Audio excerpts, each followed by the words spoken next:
दीपिका देशपांडे लिखती हैं, प्रणाम गुरुदेव। वैसे ताओ के लगभग काफ़ी सूत्र हमारे संस्कारों में हैं। अब आपके माध्यम से उसी संस्कारों को नया नज़रिया मिलता है और अपने ही जीवन में नई स्फूर्ति, नया आनंद आ रहा है। कोटि कोटि धन्यवाद।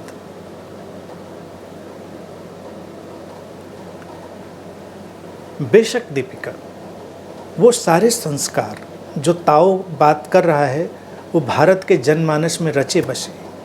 इसीलिए तो भारत एक आध्यात्मिक देश है।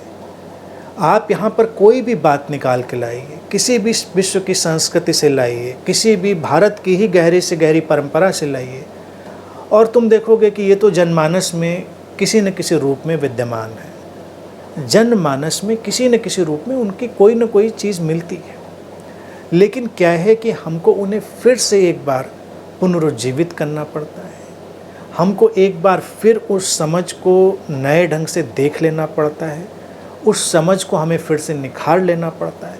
तो जब ऐसे सूत्रों पे बात करी जाती है तो उसका इतना ही उद्देश्य होता है कि हम फिर से नए सिरे से उस चीज़ को देखते हैं।